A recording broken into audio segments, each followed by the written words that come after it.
flight director is go for launch.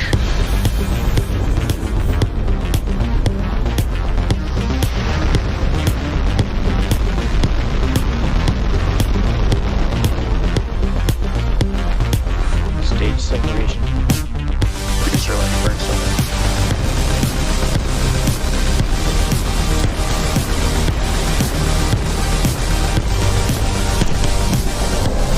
Booster has landed. Start with the transponder.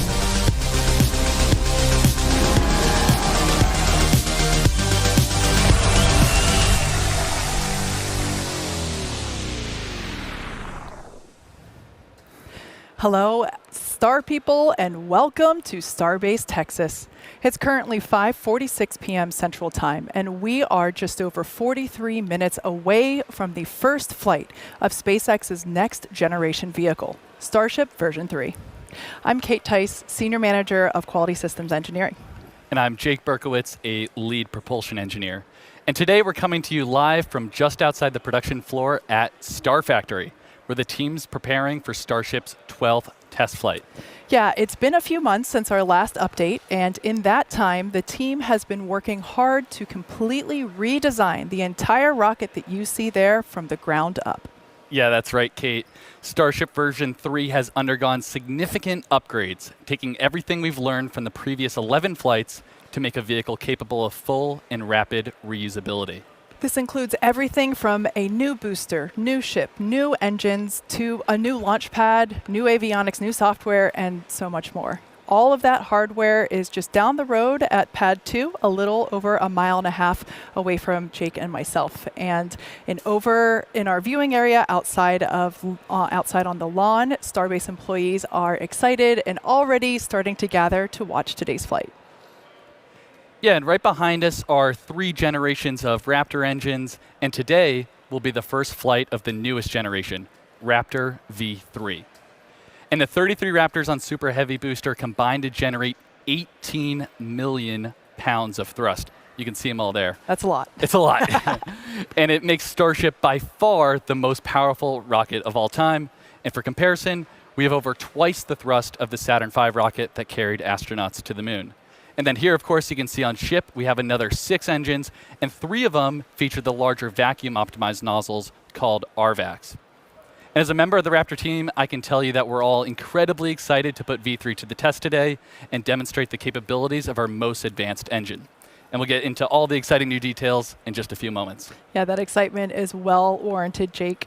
Raptor and Starship V3 are designed to be foundational for the future of the program. They're designed to enable us to send payloads and eventually people all the way to the moon and Mars, ultimately helping us make life multiplanetary and extending the light of consciousness to the stars.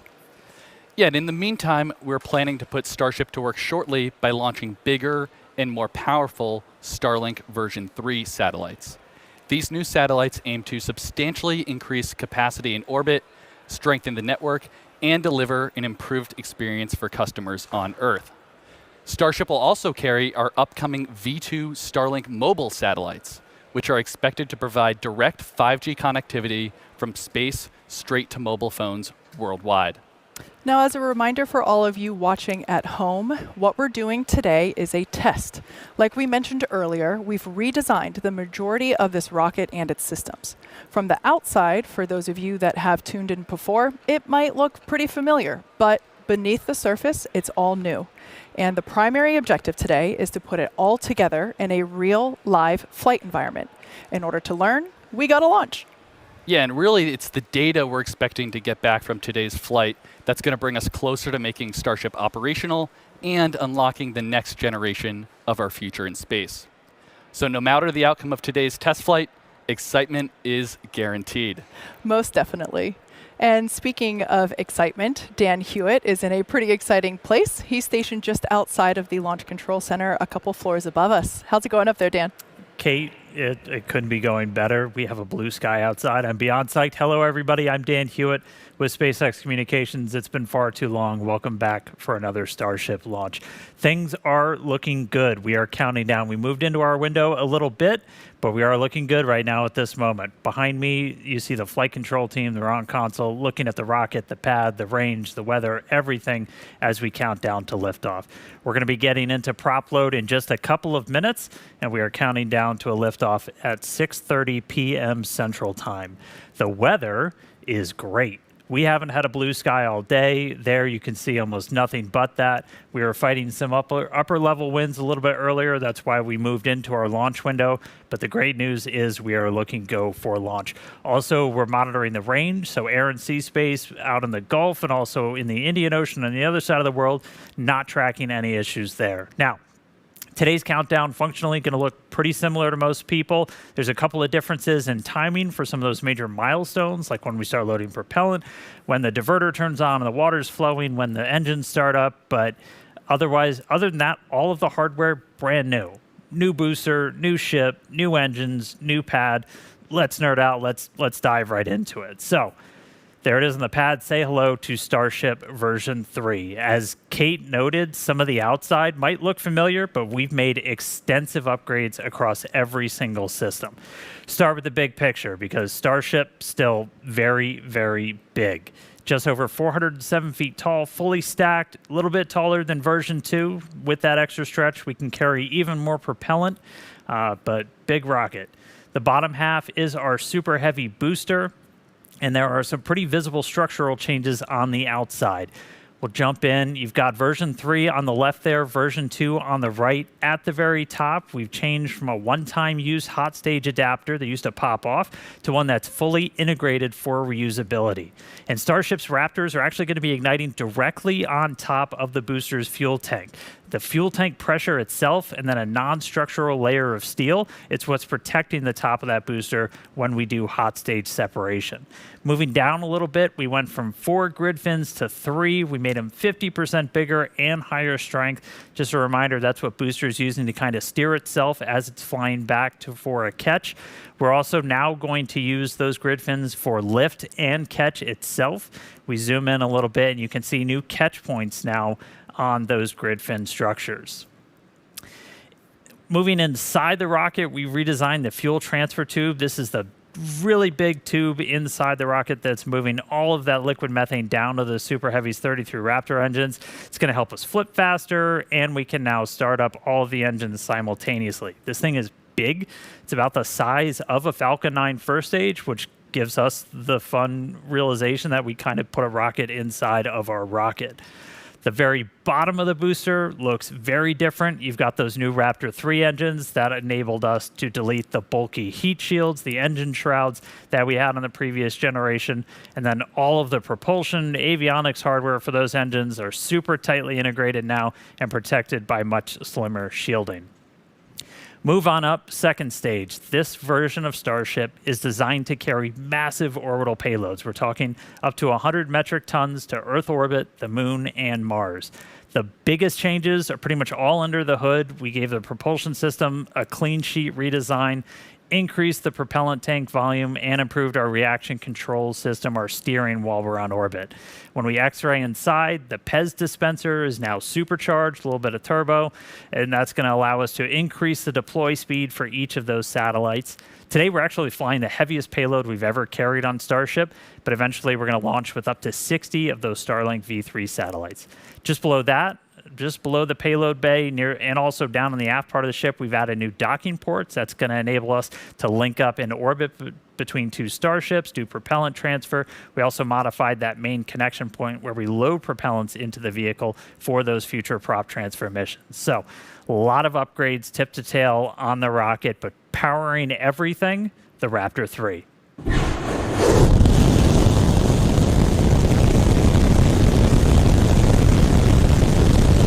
There they are, ripping in real time. These engines manufactured in Hawthorne, California, tested at our site up in McGregor.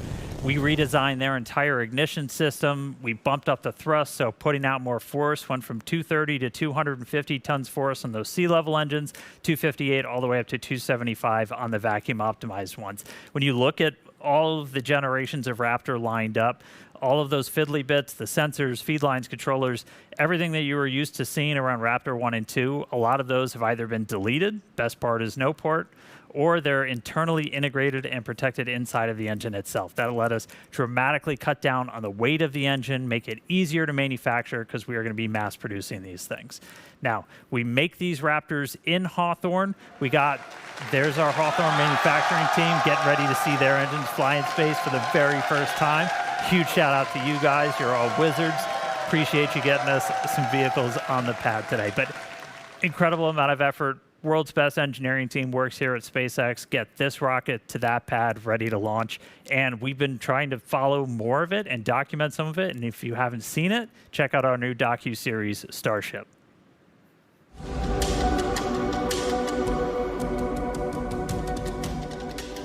We've really, built this rocket from scratch, but we've also built the pad from scratch, so it's all kinds of new systems.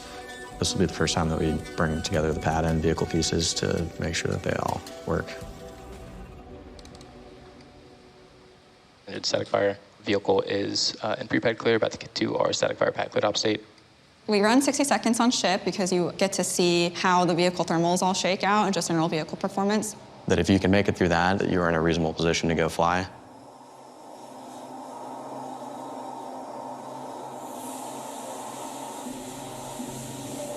Start up.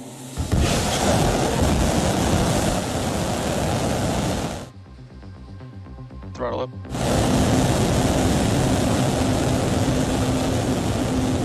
Plus 10. The journey of SpaceX is a journey to give humans access to the solar system and beyond, which is really the goal for Starship. Plus 20. The impact that this rocket is going to have on the world, I don't think most people can really comprehend the change that's going to happen. Plus 30. This is such a wild ride. The highs are high, the lows are low, as we really work to get to ultimately launching people, which is going to be amazing. Plus 40. It is not impossible just because it's far beyond what has been done before. We've proved that time and time again. Plus 50.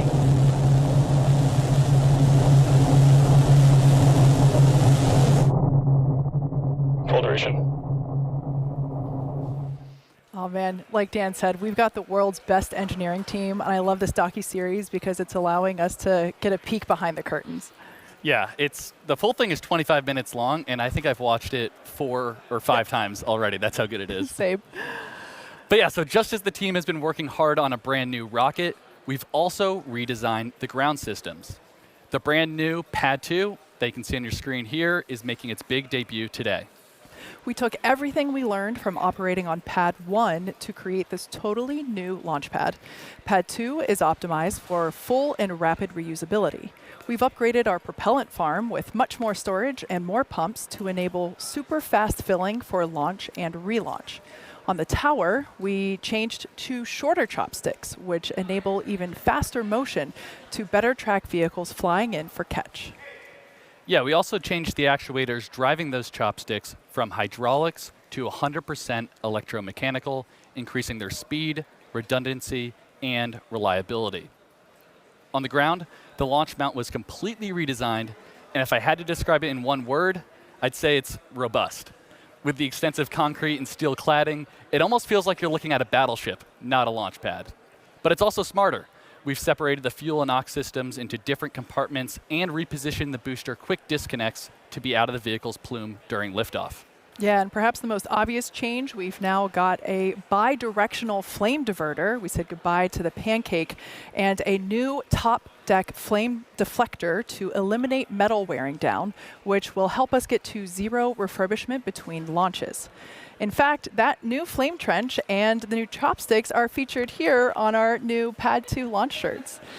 This launch pad is built for maximum safety and fast turnaround because making life multiplanetary will require launching a lot of starships.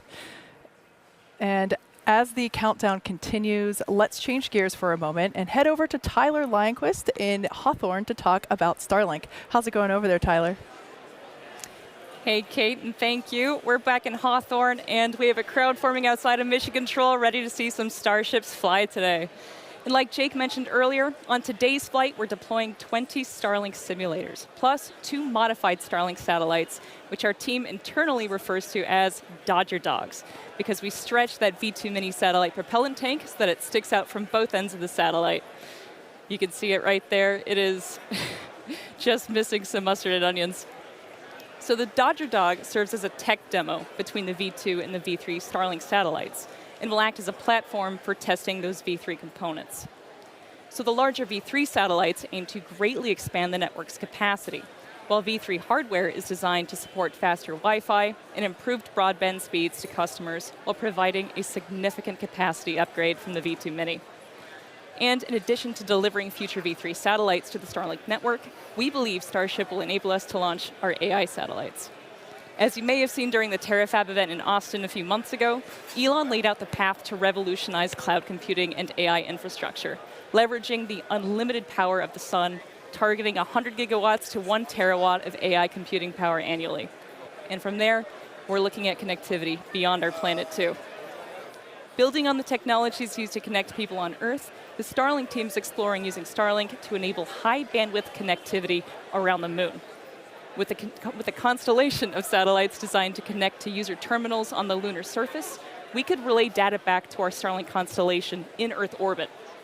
So traditionally, deep space comms have relied on radio frequency transmission. This new design would use lasers to relay data back to Earth, which can massively increase the bandwidth available to future lunar missions. We currently have thousands of lasers operating in our Starlink constellation around Earth. Deploying that technology around the moon could connect it with hundreds of terabits of capacity.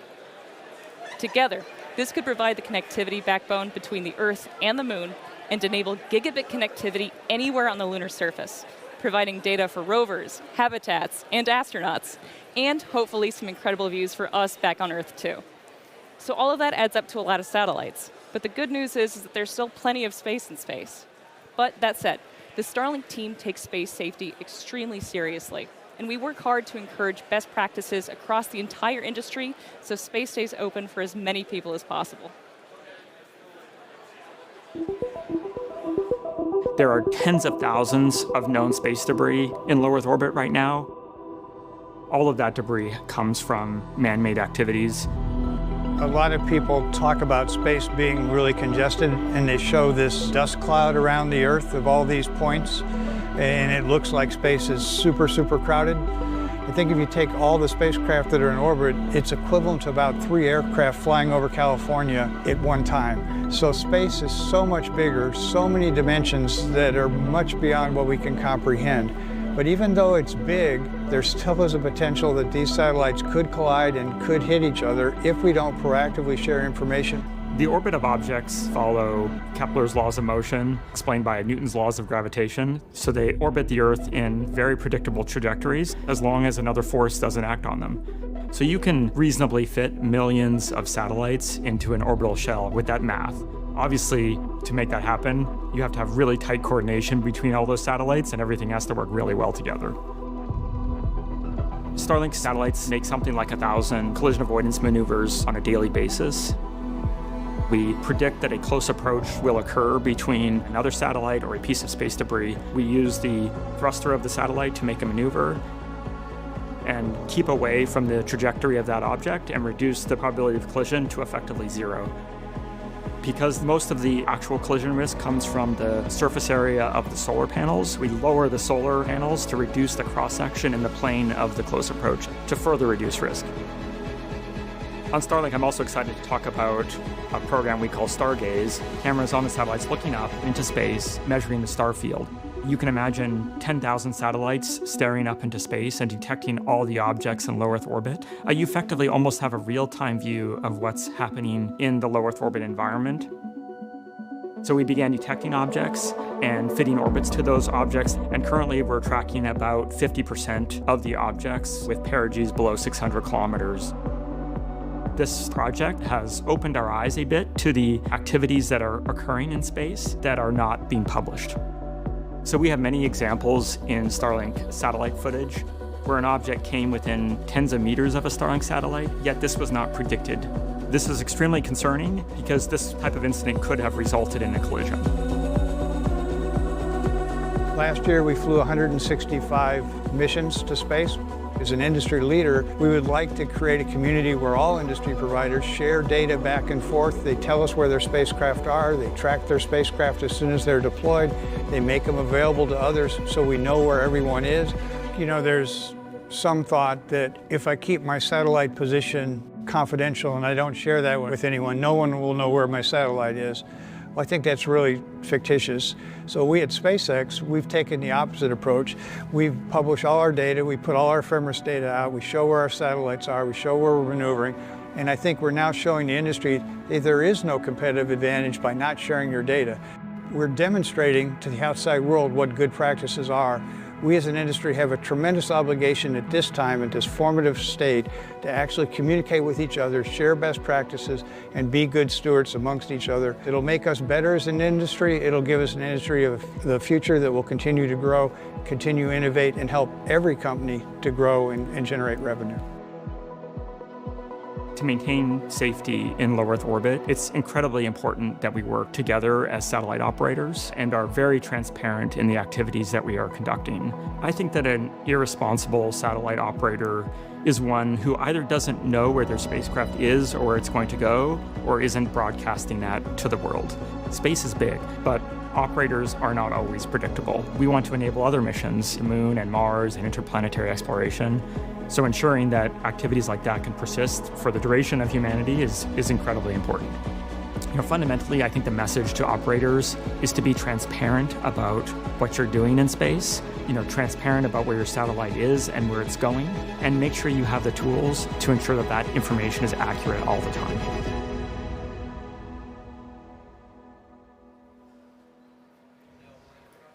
Starlink's future is bright and helping ensure space safety for all operators along the way. Now let's take a look into the flight profile for today's test. As we've mentioned a few times already, there are numerous redesigns making their debut today across the entire launch vehicle. In light of this, we want to keep our learning focused on all that new hardware and software, so we're running a flight profile similar to our last 2 Starship flights in order to minimize new variables. Yeah, and we'll start with liftoff, where Super Heavy ignites 33 brand new Raptor 3 engines. We power through ascent ahead of hot stage separation. Booster shuts down all but 5 sustainer engines. Stage 2 lights its Raptor engines while still attached to Super Heavy. We get to see stage separation debuting the integrated hot stage, directional booster flip, engine relight, and boost back using 33 engines. And after coasting for a few minutes, the booster today will target a landing burn and soft splashdown a few miles off the coast from Starbase. Yeah, ship does a bunch of fun things like deploying 20 Starlink simulator satellites, 2 of them Dodger Dogs as we affectionately call them, single engine Raptor relight, and then re-entry. Everybody's favorite part, lots of fun Technicolor colors that will be brought to us by Starlink. And if all of that goes as planned, we will finish the test with a flip, a landing burn, and a soft splashdown in the Indian Ocean. And actually, in just a few moments, thanks to Starlink, we'll be going live to the Indian Ocean and chatting with the ship recovery team stationed out there. I'm so excited for that. That's going to be awesome. So cool. But sit tight, because first we're going to go to Dan for a quick status check. Yeah, thanks, guys. Everything's still looking good. We are not tracking any issues technically on the vehicle or on the pad. Range status continues to be good, both the range out here in the Gulf and out in the Indian Ocean. As you can see, we have started our propellant load. That happened at about 36 minutes before T0. We're loading about 20% faster on Pad 2 than we did on Pad 1. Our flight director, Ty Huntington's back in the chair again. He was there for Starship's first flight test and 11 back for V3. He did that final go, no go at about T-minus 1 hour. We do start loading on ship first. That happened at about T-minus 37. Booster follows about 1 minute later, starting with its liquid oxygen and then its liquid methane. And then ship fuel is the last one to kick off at about T-minus 35. We're going to continue loading all of this propellant on board until about 3 minutes right before launch. 3 minutes 20 on ship, 2 minutes 50 on the booster. So we go pretty much right down to the wire. But as of this moment, still looking good. T0 set for 6:30 p.m. Central Time. Continuing to load prop, continuing to count down. All right. If you've been following along with these launches, you know we've been sending these suborbital and they splash down in the Indian Ocean. How the heck do we see some of that? Well, we have our recovery team, our Starship recovery team, and one of their primary jobs is to get those re-entry views and a whole lot more.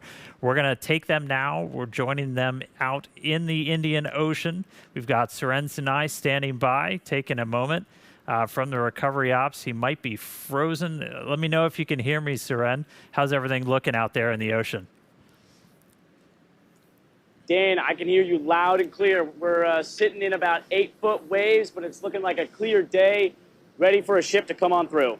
All right, man. How many of these have you done? And like, walk us through. What's the recovery team's primary job out there? I've done 6 and now 7 of these missions, and with every mission, we've seen it evolve, and but our primary goal has always been to clear the range. So just like we do over in the Gulf, the same kind of happens here. We send 1 to 2 boats out and we make sure there's nothing in the area so that the rocket is clear to land. And then once we can guarantee that and have the rocket leave the pad, then we can proceed to imagery collection. So we have All right, we'll see if we can get him back, but they're out there in the Indian Ocean. I think everyone's familiar. They've got the buoy cams. They've got the drones that are going to be going up, so we're going to be cutting back to them live once they get. They've been doing some practice stuff. We've been able to shoot some of this. So there you can see Suren getting those buoy boats. So they're basically out there. They're deploying these boats in the splashdown zone. If you get a live view from one of these boats, that tells you that we're pretty much nailing our target on that. And then Suren and a couple of our other recovery folks out there are going to be flying drones to hopefully get that imagery of Starship coming back. It's super critical for us to see just how that heat shield performed after re-entry, and just having them out there remote, just in the middle of nowhere, plays just a really critical role in just rapid iteration on Starship and its heat shield. So looking forward to hopefully seeing some views from them a little bit later. But for now, let's head back down to Kate and Jake for the latest progress at Cape Canaveral in Florida. Thanks, Dan. Now, if we want to get to the moon and then Mars as fast as possible, there's really only one answer: launch a lot more rockets. Yeah, and to do that, we're going to need a few more launch pads and support buildings, which is exactly what we're working on over in Florida. So originally built for Apollo and then the Space Shuttle, Launch Complex 39A has flown 126 Falcon missions since SpaceX reactivated the pad in 2017. Yeah, it's crazy that it's that many. Fun fact, I actually hosted the live webcast for our very first launch at Pad 39A, and it was so exciting to see that come back to life. It's also exciting to see how today, almost 10 years later, the ongoing construction and development that will bring a second launch tower to Launch Complex 39A. You can see it ongoing there on your screen. It's designed to expand our capabilities to support Starship launches in the future, while also continuing to support Falcon Heavy missions from the original Apollo Shuttle Falcon launch tower. Yeah, and we're also building a Starship launch pad at Slick 37. And to support the uptick in future launches, there's Gigabay, a giant assembly and maintenance facility designed to prep Starships ahead of Florida launches. And when complete, this huge structure aims to hold 24 work cells in over 800,000 square feet of workspace. That's 24 rockets under one roof. That's absolutely crazy. Gonna be so many. Yeah. So SpaceX's future in Florida is quickly taking shape with our very first launches on the horizon. Yes, a horizon that aims for regular trips to the moon. Now, staying with the lunar conversation, we're going to head back up to Dan, who has Starship Vice President of Engineering, Bill Riley, our favorite webcast visitor, to talk about the moon.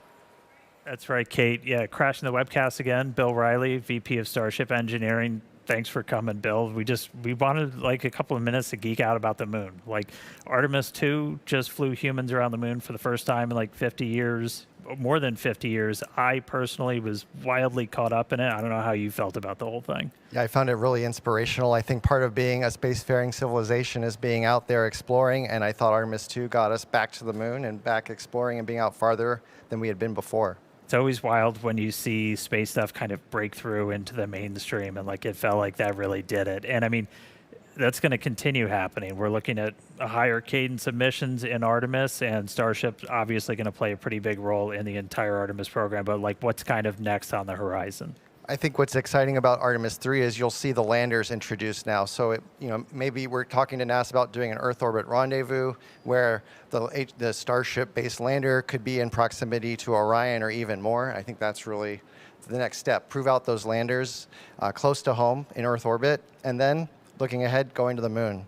And we're debuting V3 now, and just some of the stuff that's now on this version of Starship is going to directly enable some of that, or it's planned to, correct? That's right. So V3 is exciting because it really introduces it's designed to introduce all these fundamental foundational features that allow us to go out past the Earth. So for example, there's many features, but some that are visible are the docking adapters below the PES door that you'll notice on the as-built ship. And then as we look out past V3, there's other configurations of Starship. There is a tanker that takes the propellant to dock with the lander that will land on the moon. And think of the on-orbit propellant transfer is sort of like the gas station in the sky. And then that gas station will be what we call the depot. And then the plan now, and the plan's been, but it's really emphasized now, we're not just going for flags and footprints, we're talking permanent infrastructure on the moon, right? That's right. We have to build up to that capacity. So the first landers will be, a new set of boot prints to kind of start a new generation of explorers. Then we'll build into cargo landers like you see here, maybe bringing down a rover to the surface. Some infrastructure might even be staying inside the landers. And then as we look to an even brighter future, having a permanent presence in a moon base. Yeah, I'm ready for the moon base. I need to go to the moon. That's definitely in my it sounds like a hell of a week-long vacation or one heck of a trip. But and I mean, this is the next step on making life multiplanetary, right? Absolutely. It's literally the next planetary body we need to get to. So. All right. Well, thank you so much, Bill. I'm going to let you jump back in there as we get ready to launch this rocket. Thanks for nerding out on the moon with me for a couple of minutes. But we're not done. We got a little bit of more cool news. Stick around. Last year, the From-2 crew made history. They were the first astronauts ever to explore Earth's polar regions from space in Dragon. I got to catch up with that mission commander from that, Chun Wang. He was visiting one of the most remote places on the planet, and he had some exciting news.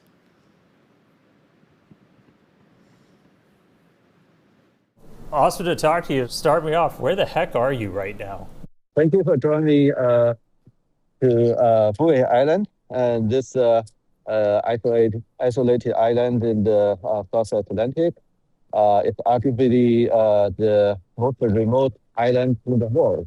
It looks super isolated. You're only there with a couple of people. Kind of feels like a space mission to me. So let's just jump right in. You are going to be on the first interplanetary mission on a Starship. So it's going to be a flyby mission of Mars. So a lot of people are talking about how Mars will be like. We're going to fly to Mars, we're going to land on Mars, we're going to build city on Mars. But let's get it started with a flyby. Doing a flyby of Mars, that's a heck of a trip, but you're kind of built for this kind of mission, right? Because if you're not landing on the surface, you're spending a long time going out there, you're going to fly by it. It's going to be like just an insane couple of hours, and then it's a big trip back home. How are you kind of built to handle this kind of a journey? This actually my style of spiral. I can stare at the map view on airplane all the way from takeoff to landing. So I think I'm enjoying the trip. So it's not just the Mars flight, you're also going to be taking a trip around the moon, right? So kind of do that step before heading all the way out to Mars. Yes, because even though it's just a flyby, it will try a lot of things that never been attempted before. How do you kind of see these types of missions in kind of the grand scheme of everything? It will light the fire. It will ignite imagination, and it will build the momentum. After we come back from Mars, you'll have an opportunity to take some real photos of surface of Mars. Mars will no longer become a distant space. It will become reality. Well, Chun, thanks for calling in from, the other side of the planet. Super cool location, super cool to talk to you. And I mean, exciting. You're going to get on Starship, you're going to go around the moon, and then do the first flyby of Mars. It's insanely exciting stuff. Yeah, looking forward to that. Oh, man. Fireworks indeed. Just incredible to be one of the first humans to become an interplanetary traveler while also joining Starship's first mission to fly past the moon. Yeah, Chun is certainly a one-of-a-kind explorer. And it's even more exciting to know everyone can join a future Starship mission. Yeah. If what you just heard excites you, challenges you, inspires you, we'd like to hear from you. Come join our team. Be one of the people walking past us out to the lawn to watch the world's best rocket launch. Help shape the literal future of humanity. Now, we need the best and the brightest, and we need you right now. Yeah, and we have tons of openings all across the company where we're looking for talented engineers and technicians at all of our sites, including McGregor, Texas, where we test every single one of these Raptor V3 engines behind us. Bastrop, Texas, where we build and assemble Starlink user terminals. We also need help up in Redmond, Washington. That's Starlink's global headquarters, where, among other things, we manufacture Starlink satellites. If you like the fall weather, that might be the place for you. And as you've seen throughout today's show, there is a tremendous amount of activity happening right here at Starbase, Texas. Here and everywhere, it's all part of the incredible opportunity that we have to build the future of humanity. Yeah, so if you're interested, visit spacex.com/careers to see these and all of our other openings. Now, I can tell you that the crowd is certainly starting to grow. Behind us, you see the launch pad there for yourself. Once again, this is the first flight test of Starship version 3. This will be the first time that we are debuting this booster, this ship, the launch pad that you see there. And you can see people walking over my shoulder here as our colleagues are moving in masses to go watch this liftoff in just over 7.5 minutes from now. It's pretty exciting stuff. It's pretty exciting, and as a reminder, we're only a mile and a half away here. So we are very close, about as close as you can be, and we're definitely expecting to feel it. Sorry to interrupt you, Jake. Hi. Do we have a mic? Hello, for those of you that might not know. How are you guys? Welcome, Nikki. It's so nice to have you here. It's a pleasure to be here. Oh my gosh. What do you think the Barbs are going to say when they see you here at Starbase? They better say all good things. But they're going to be excited, and they're probably going to want to come themselves next time. I mean, anybody can come and watch the launches. It's super accessible to the public, so we welcome that. Okay, Barbs, come on down, because this is a lot of fun. I'm excited. Is it about to happen at any minute? So you see that number right there in the top left corner, 6.5 minutes. 6 minutes left? Yes. Oh my gosh, but this is historic. This is a major moment, y'all. Yeah. It is. Is this your first rocket launch that you've seen live? Yes. Wow. Wow. How do you feel? Very, very excited. I'm happy it's a good day. I thought it might be like... I just noticed your shirt. You've got the right swag. I love this shirt. It's a great shirt. I have one as well. And it's a great name, Starship. I mean, how did you predict the future? Starships are meant to fly. I do not know. But major shout out to Elon. Elon, thank you for everything that you're doing for humanity. He's the man, for sure. Okay. Well, thank you so much. All right, I'll see you guys We want to later. watch the launch with you, Okay, yes. so we'll take this back because this is too loud to take outside. Wow, what a moment. And with that, great timing. We're now at 5.5 minutes. This brings us into terminal count. Dan, man, the anticipation is certainly growing here in the lobby and out on the lawn. What is it like up there? Yeah, we are ready to go.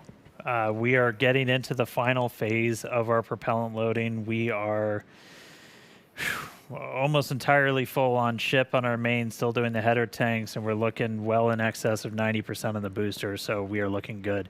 Still not tracking any range, any weather issues today, not tracking any technical problems on the vehicle, on the launch pad, looking good for liftoff in just under 5 minutes. Once we're done with propellant loading on the booster, you have over 11.5 million pounds of that liquid methane, liquid oxygen on those 2 stages. After that, we have to essentially get the pad ready for launch. We'll do something called pushbacks, where all of those lines running underground from the propellant farm up to the vehicle, they're going to clear back. They're going to push all that propellant back into kind of the bunker area around the prop farm and just basically get the pad ready. We'll see the vehicles do their final thrust vector control checkouts. So when we snoop in, we should see the engines do kind of final wiggle checks. That's how we steer the rocket. We're going to do those at about T-minus 100 seconds, so a minute 40, and then once we pass the T-minus 40-second gate. If we do need to hold, that is still built in at T-minus 40 seconds. It's built into the countdown. We can pause if we need anything like those pushbacks to complete. If we need anything on the rocket to get ready, we can hold there. We'll only stop if we have an issue. Not currently tracking one. We have one item that might hold us up a little bit just based off of what we've seen in recent static fires, but that's typically only been hanging out for a couple of extra seconds.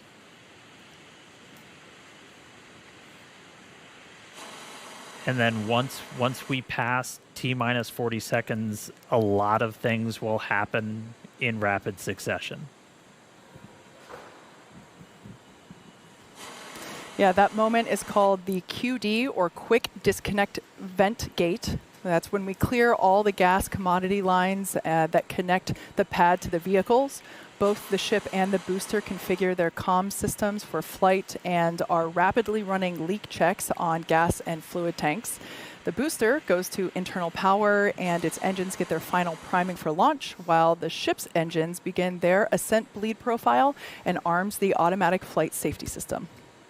Yeah, and once we pass T-minus 40 seconds, we still have the ability to rapidly recycle the count under certain conditions back to T-minus 40 seconds and hold there to assess what happened, review the data, and decide if we can proceed again all the way down to T0.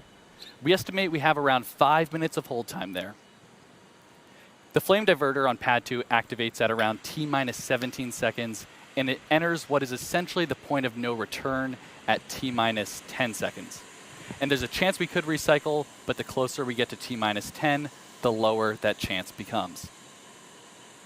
All right, we are coming up on 2 minutes. We have completed propellant loading on the booster, just shut down the fuel pump for loading onto the ship, so we're closing all of that out now. 2 minutes to go. One kind of exciting aspect to V3, we're not going to start the engines up in kind of different sets. All 33 of those Raptors going to turn on all at once, and you're going to see the booster move off the pad a whole lot quicker. Once again, if you've just joined us, this is the first flight for version 3 of Starship. The ship, which is the upper part, the black part there at the top, the booster, which is the part below that, have been completely redesigned, as well as the launch pad that you see it sitting at, as well as the engines that power both the ship and the booster. Today's test flight is a massive step forward in our developmental program. All right, and we're coming up here on T-minus 1 minute. So let's go to the pad and let the rocket do the talking as V3 fully comes alive. T-minus 1 minute.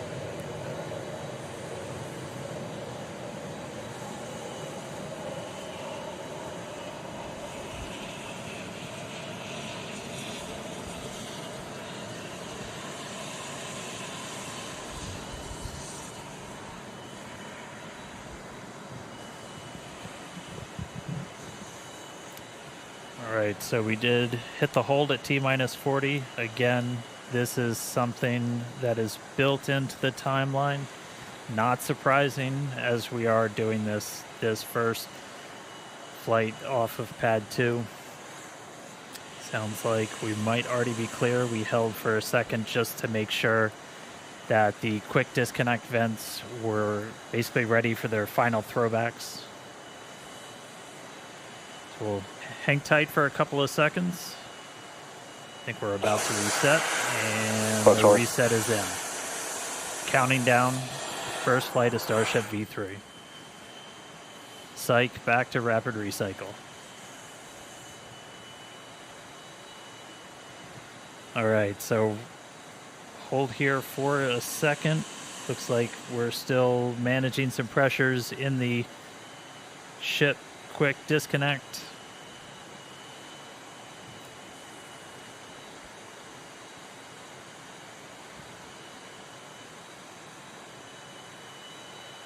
All right, still going to hang out for a couple of seconds here at T-minus 40.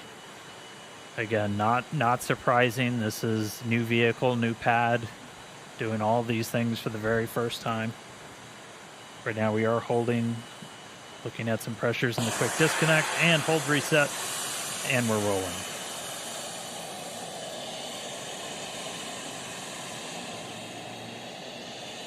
Flight directors, go for launch.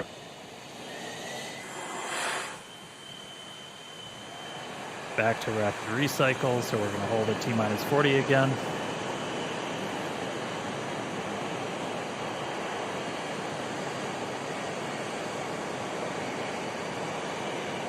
Hang tight for a second, we'll see what tripped this last one. As a reminder, we can hang out for quite a few minutes at T-minus 40 if we need the extra time. You're not actively loading propellant onto the vehicle anymore, so the main thing you're kind of keeping an eye on is all of the temperatures inside those propellant tanks.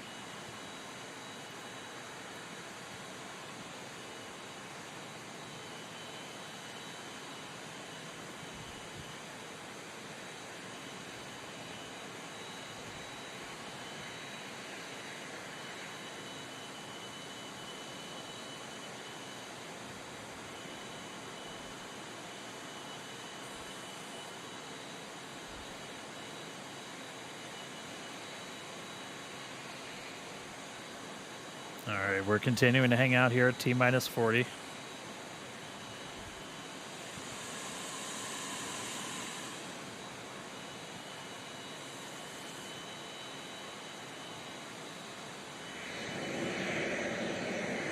Team's taking a look right now at our diverter, so that water diverter underneath the system did trip a hold, but that basically just gives the team the chance to look at it, see if it's something that we need to troubleshoot in data or if it's something that we can clear this hold.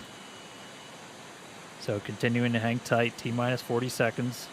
Starship and Super Heavy fully loaded on the pad. Clock is rolling.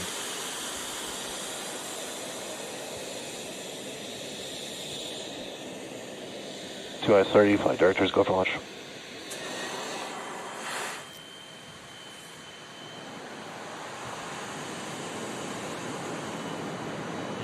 Kick back to rapid recycle again.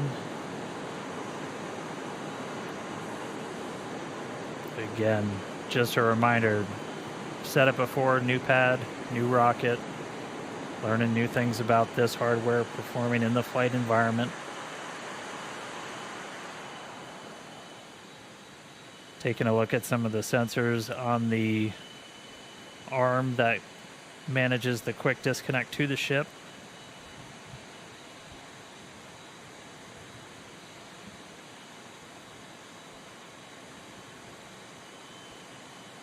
I promise we're not just trying to prolong the anticipation. Team's taking a look.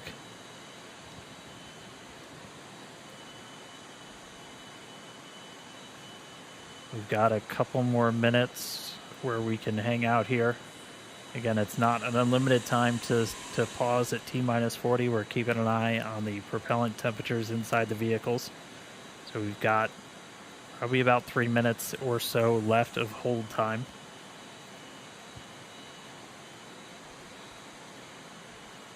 Team's taking a look at the hold that tripped on that arm for the quick disconnect on the tower.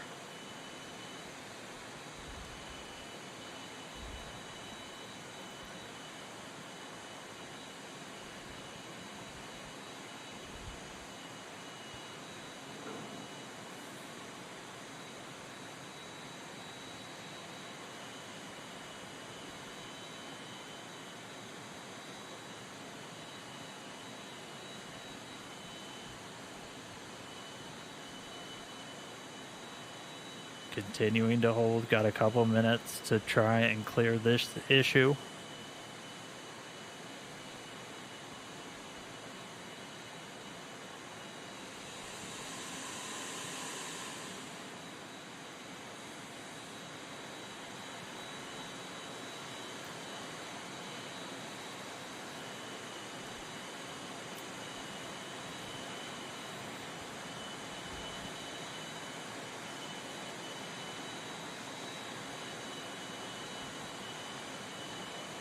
Still holding T-minus 40, still troubleshooting this issue. Probably got about a minute or a minute and a half left of hold time.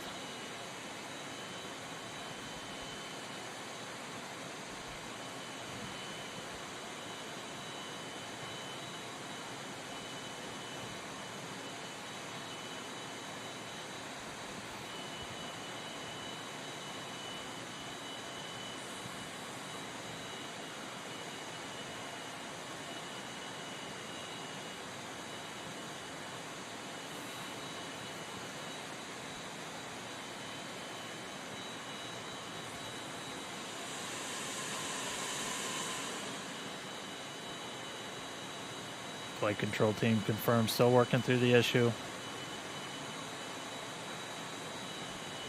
Still have a short amount of hold time still remaining.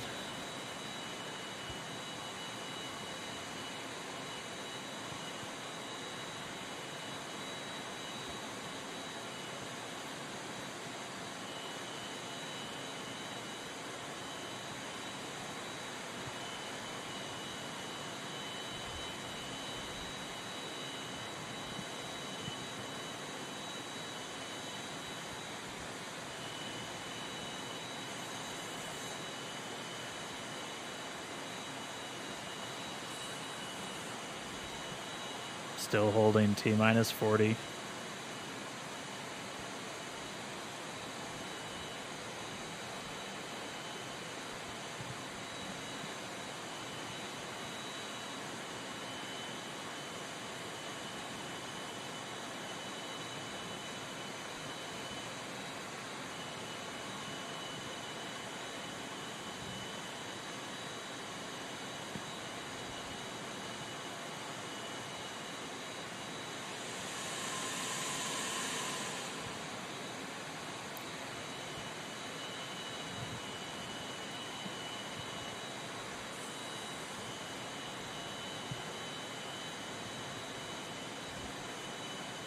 All right, still continuing to hold here at T-minus 40.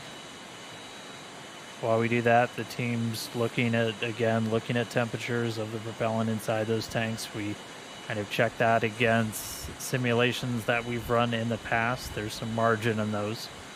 We're still holding, no decision yet.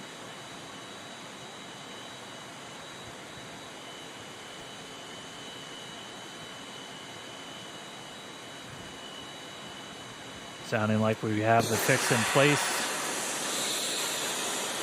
Hold reset, clocks is rolling.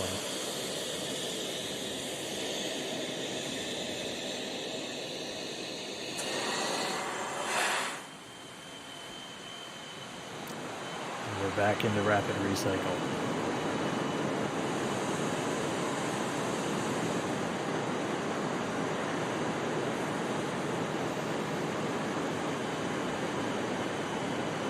All right, we're back at our T-minus 40 hold. Standing by to see what tripped us this time.